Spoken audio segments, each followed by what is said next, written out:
하나님 말씀은 시편 102편 17절부터 28절까지 말씀입니다. 시편 102편 17절에서 28절, 생명예산 112페이지입니다. 찾으셨으면 우리 시편 102편 17절에서 28절 우리 한 목소리로 같이 한번 우리 봉독하도록 하겠습니다.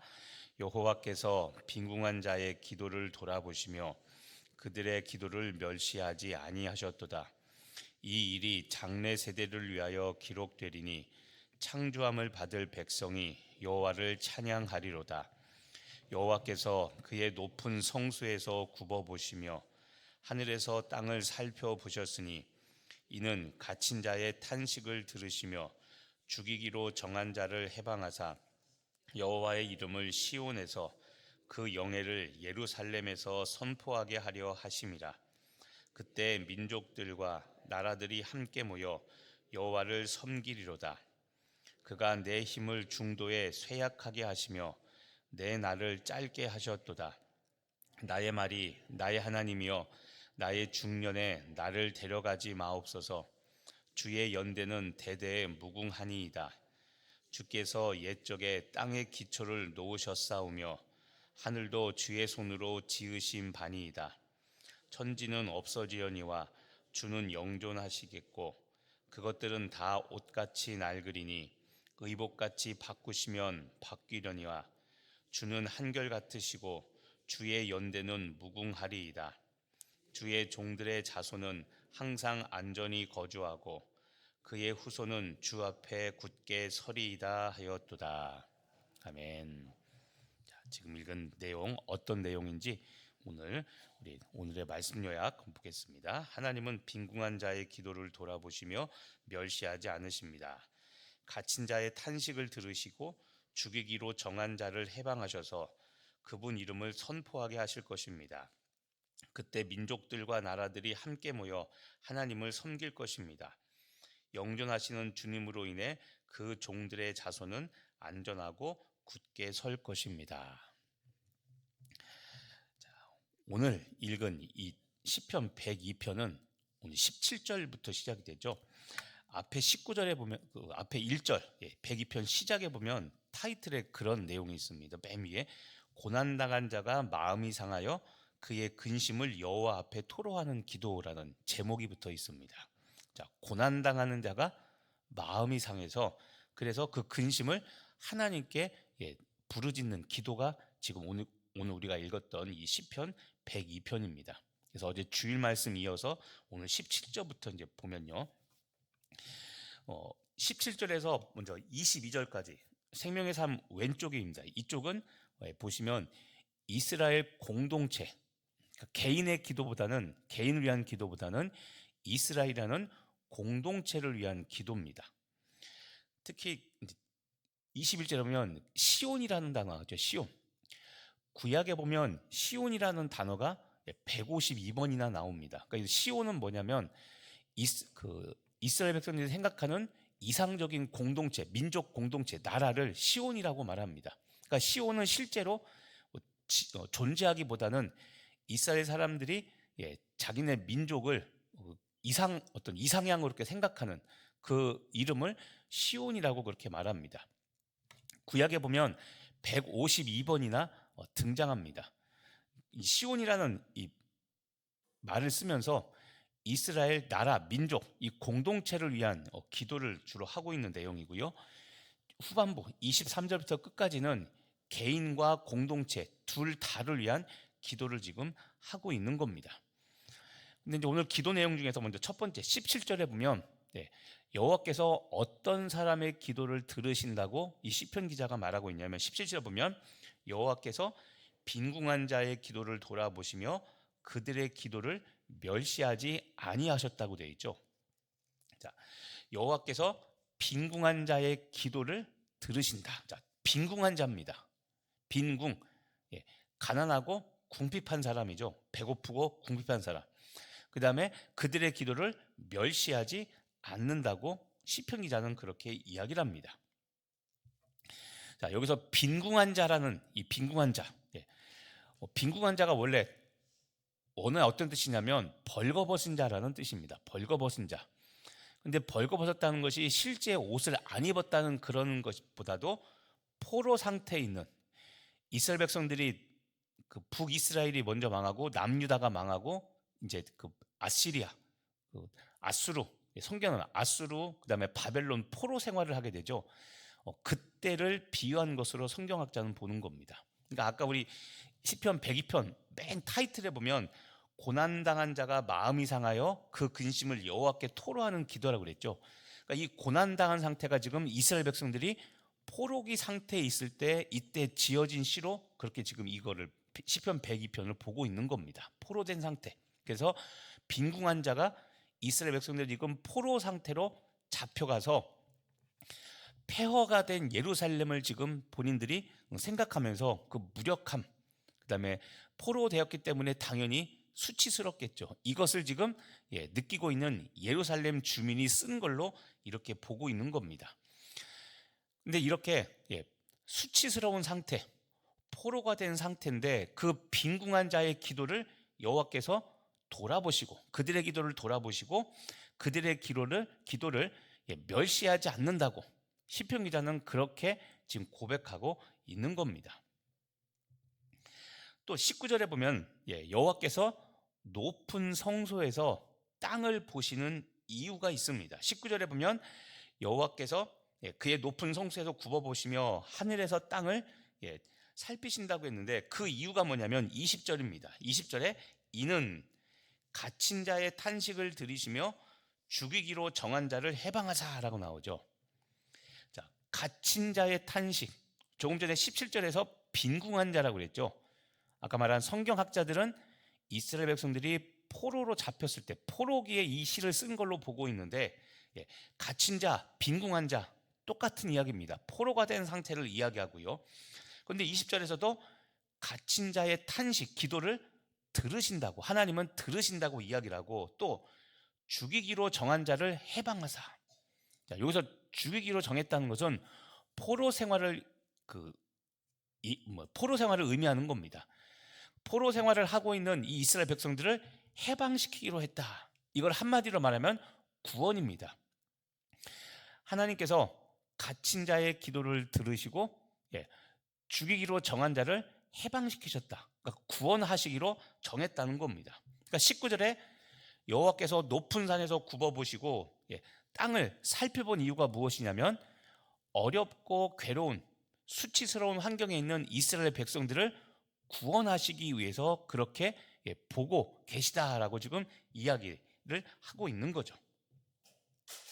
자, 오늘 그러면 여기까지 보면 하나님은 어떤 분이신가? 17절과 19절 말씀에 의지하면 하나님은 어떤 분이시냐면 고통 중에 부르짖는 간구를 들으시는 분이 하나님이십니다. 포로기로 우리가 예상을 한다고 그랬죠. 갇혀있는 상태. 그래서 갇힌 자의 탄식을 들으시고 죽이기로 정한 자를 해방하신다. 그러니까 우리가 고통 중에 부르짖을 때 하나님은 그 고통을 외면하지 않으시고 들으신다는 겁니다. 물론 여기서 여러분 고통 중에 부르짖는다는 것은 회개를 역시 의미하는 겁니다. 어제 말씀에서도 이야기를 했죠. 하나님께서 의로우신 하나님께서는 우리를 심판하는 게 물론 목적이지만 심판을 하시지만 심판 중이라도 긍휼을 베푸시는 분이 하나님이십니다. 그래서 우리가 비록 죄를 짓고 잘못했을 때 죄를 깨닫고 회개하면 하나님은 심판을 멈추시고 긍휼, 사랑과 자비와 용서를 베푸시는 분입니다. 근데 바로 지금 시편 기자가 그 하나님을 알기 때문에 빈궁한 자의 기도를 들으신다고, 빈궁한 자의 기도를 멸시하지 않으신다고 지금 그렇게 이야기하며 하나님께 기도하고 있는 겁니다. 그러니까 우리도 마찬가지입니다.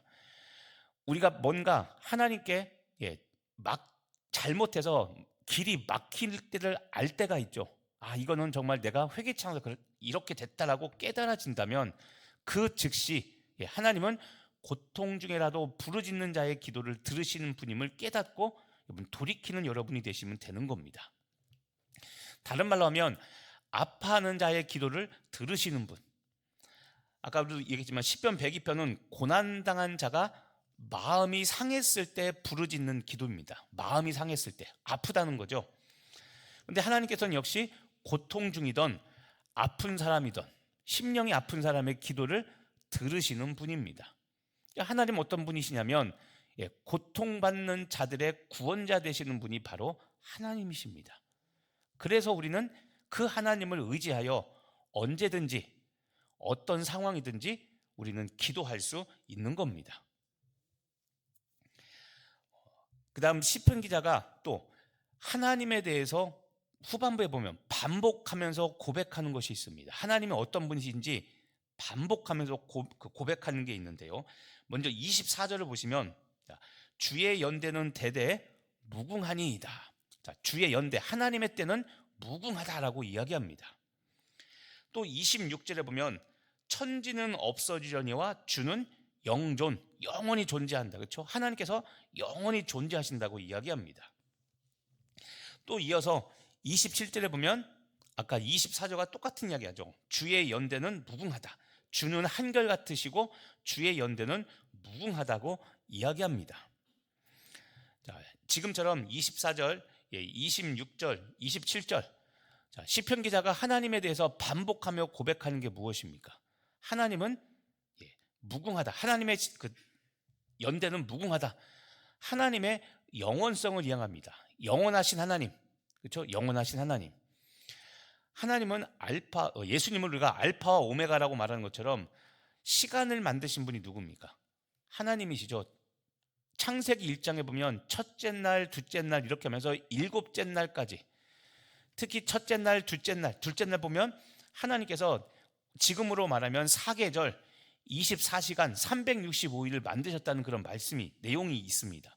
그러니까 시간을 만드신 분은 하나님이십니다. 그래서 우리는 예수님을 알파와 오메가라고 이야기하고 처음과 나중이라고 이야기하고 역사의 시작과 역사의 마지막을 하나님께서 주관하신다고 그러죠. 이게 뭡니까? 영원하신 하나님. 하나님은 영원하십니다. 그럼 이 시편 기자가 하나님의 연대가 영원하다고 말하는 이것이 무엇을 의미합니까? 첫 번째는 이런 겁니다. 회복의 근거가 하나님께 있다는 겁니다. 아까 이야기했죠. 이 시편 102편은 성서학자들이 추정하기를 이스라엘 백성들이 포로 상태로 있을 때, 포로기 때 쓰여진 시로 이야기를 합니다. 자, 포로로 지낸 사람한테 여러분 미래가 보장이 됩니까? 안 됩니까? 안 되죠.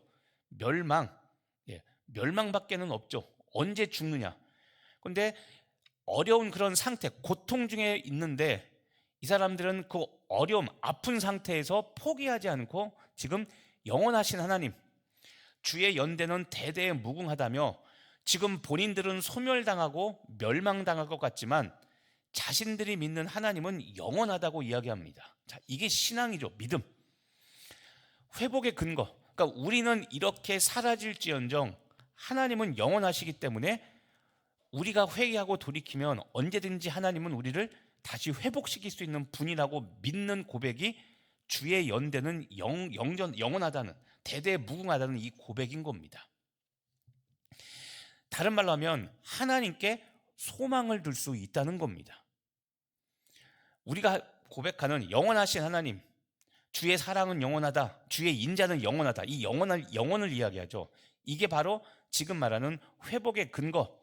그렇기 때문에 회복의 근거가 하나님께 있고, 그래서 우리는 하나님께 소망을 둘 수 있고, 그렇게 우리는 살아갈 수 있다는 겁니다. 그래서 오늘 마지막 절 28절에 이런 고백을 합니다. 28절에 보면 주의 종들의 자손은 항상 안전히 거주하고 그의 후손은 주 앞에 굳게 서리이다. 자, 여러분 이 설명을 듣고 이걸 보면 이해가 됩니다. 지금 포로 상태, 성서학자는 포로 상태에서 쓴 거라고 이야기하잖아요. 포로 상태로 살고 있는데 내 후손에 대해서 여러분 미래가 보장이 됩니까? 안 됩니까? 내가 포로라면 안 되죠. 근데 시편 기자가 28절 마지막을 뭐라고 하냐면 주의 종들의 자손은 항상 안전히 거주하고, 포로인데 무슨 항상 안전히 거주해요. 그것도 후손들이. 또 이어서 말하기를 그의 후손은 주 앞에 굳게 서리이다. 자신들의 후손들이 굳게 선대요. 포로가 무슨 미래가 어디 있습니까? 더구나 후손에 대해서. 그렇죠? 근데 영원하신 하나님을 믿고 신뢰하기 때문에 비록 본인들은 지금 포로 상태에 있어도 우리 종들, 주의 종들의 자손은 항상 안전히 거주하고 그 후손들은 주 앞에 굳게 설 거라고 고백을 하고 있는 겁니다. 믿음의 고백이죠. 자, 보호자 되신 하나님, 하나님의 보호가, 구원자 되신 하나님께서 우리를 영원히 지키시고 보호하시기 때문에 자신들의 다음 세대까지 지속될 것을 지금 확신한다는 이 고백을 지금 이렇게 하고 있는 겁니다. 자, 오늘 말씀을 이제 우리들의 삶에 적용해 보십시오. 오늘 여러분 기도하실 때 깨어진 공동체, 아까 얘기했죠. 공동체는 가정, 교회, 국가, 내 개인의 기도가 아니라 내가 속한 공동체를 위해서는 특별히 기도하십시오. 여러분 깨어진 가정이 있다면, 즉 어려운 일을 겪고 있는 가정들이 있다면 오늘 시편 기자처럼 하나님을 의지해서 공동체를 지키시고 돌보시는 하나님을 의지해서 여러분 기도하시고, 또 교회를 위해서, 또는 우리 강릉 땅을 위해서, 또는 우리 나라, 지금 국가 어렵죠. 전쟁 때문에 전 세계가 어렵죠. 유가가 지금 뛰어서 너무 급등해서 어렵고, 그걸로 인해서 그 부품들이 공급이 잘 안 돼서 너무너무 힘들고, 석유, 화학과 관련된 일들이 어렵잖아요. 그러니까 특별히 오늘은 여러분 깨어진 공동체, 우리나라든 아니면 전 세계든 공동체를 위해서 특별히 한번 기도해 주시길 바랍니다. 왜냐하면 오늘 나눴듯이 하나님은 고통 중에 부르짖는 자의 기도를 외면치 않으시는 분이기 때문에 이 하나님을 의지하여 여러분 기도하시기를 바랍니다. 또 잊지 말아야 될 것, 영원하신 하나님, 오늘 영존하신 하나님이라고 했죠. 주의 연대는 영원하다, 대대무궁하다. 영원하고 한결같으신 하나님을 의지해서 기도하시기를 바랍니다.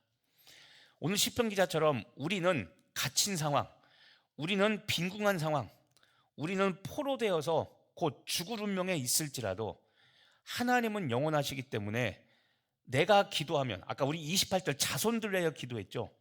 자, 나는 포로로 살다가 죽을지언정 내가 기도하면 영원하신 하나님은 나의 기도를 들으시고 후대라도 응답해 주신다는 겁니다.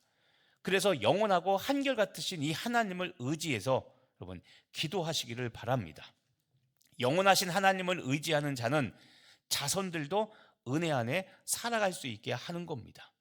그러니까 여러분 오늘도 특히 나라와 민족을 위해, 그리고 지금 전쟁 중에 있는, 종전 협상을 한다고 하지만 아직 확실하게 나온 건 아무것도 없습니다. 그렇죠? 뉴스 보면 아직도 전쟁하잖아요. 그러니까 어지러운 이 세상 위에, 그리고 전쟁 때문에 힘들어진 우리 나라 국민들 살림살이 위해, 그리고 강릉 지역의 안타까운, 그다음에 우리 교회 또는 여러분의 가정, 오늘 특별히 공동체를 위해서 기도하시고 영원하신 하나님, 그리고 고통받는 자의 기도를 외면치 아니하신 하나님을 의지해서 오늘 기도하시는 여러분 되시기를 예수님의 이름으로 축복하며 기도합니다. 기도하겠습니다. 하나님, 오늘 시편 기자가 어렵고 힘든 상황에서도 하나님께 기도합니다.